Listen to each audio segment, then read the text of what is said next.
There's a saying, if you allow your passion to become your purpose, it will one day become your profession.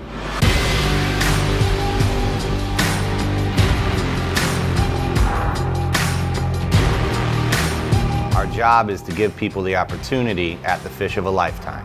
But on our days off, it's our turn.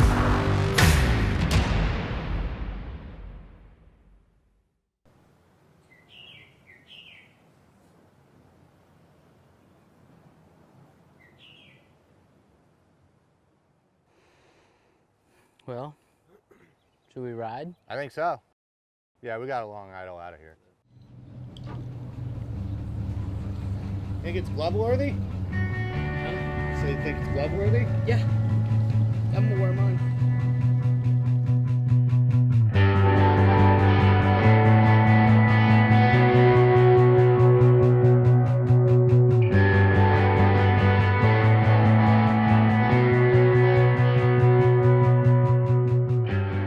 All right, Jeremy Lee.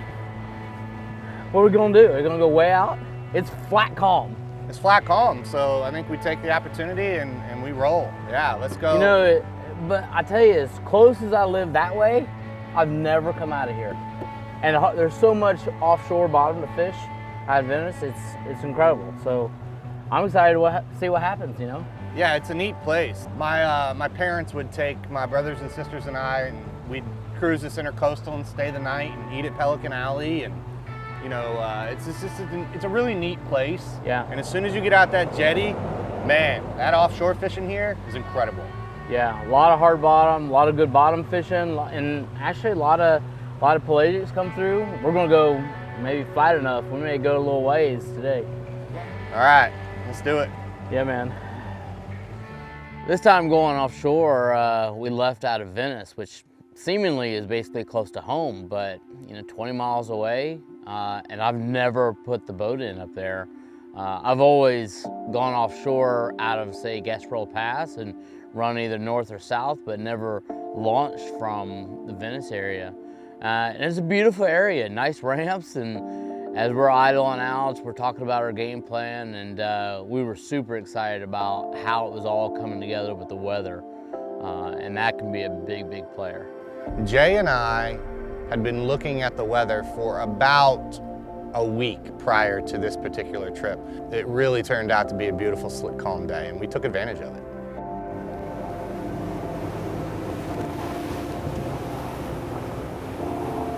Oh yeah. It's a long run. That is a long run.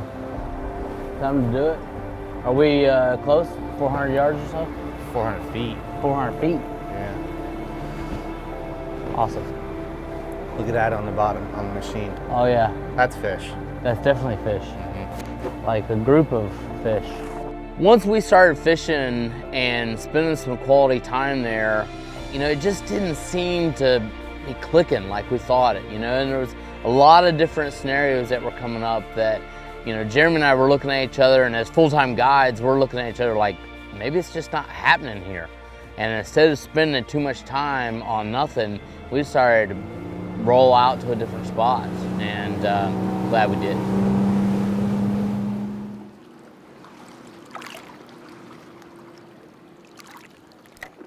Oh. I already got a pretty solid bite. Did you? Oh. Oh. Get him. Get him up. That's a good one. Yeah, you know what's waiting on him. I know, that's why I'm trying to keep the motion coming here.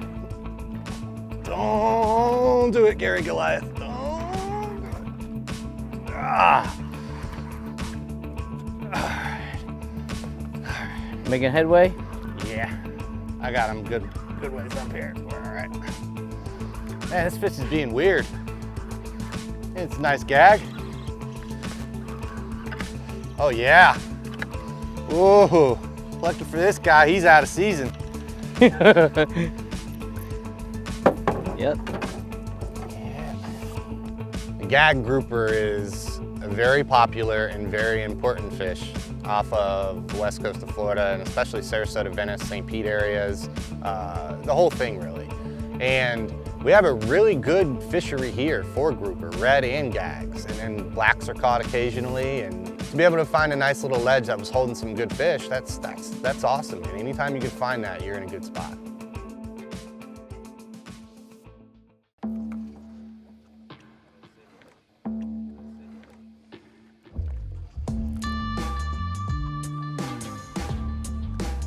One more color, I think. Yep. Wait. There he is. That ain't him though. This feels more like a snapper. Yep. Got him? Yep. This one's fighting really weird. Got something smaller. Oh, I got a big snappy. Yeah, I think you do. Big snapper. That's a gag there though, right? No, that's a red snapper, Jay. Whoa! Look at that, kiddo. Red snapper, what? I don't ever catch these things. That's awesome, man. Dude. That's awesome. I mean, I bet I've caught, you know, just a handful of these Yeah. with buddies, like even on the East Coast. Yeah. I mean, mangrove, red. So what was interesting on mine, now yours too, you said it was like tap, tap, tap, tap. Mine too, and as soon as I come tight on him, I felt him thumping the whole time. Digging. These are really cool. He's got to go back. This guy is going with us. He gets for a ride? He gets a free ride. Yep, you know when they're ready to go? They jump out of your hands. Wow. It's also inevitable that when you get on a natural ledge system, you have the opportunity to catch a variety of snappers, meaning mangrove snappers, vermilion snappers, lane snappers. This particular day we caught a nice red snapper as well, which isn't as common in that depth of water. So that was a pretty cool surprise. There's a really good variety of fish out there on this hard bottom. We were fishing initially with a knocker rig, you know, which is simply an egg sinker that goes right to the hook. And many times that'll get it done.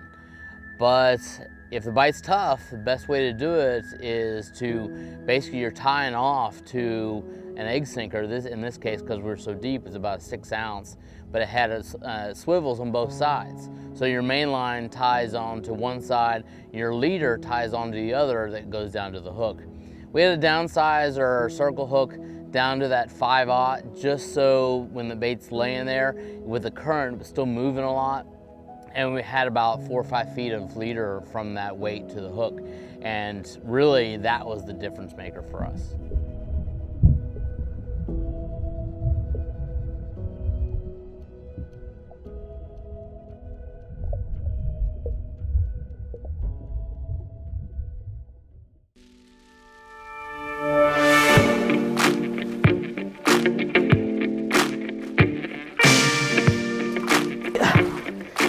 What do you see?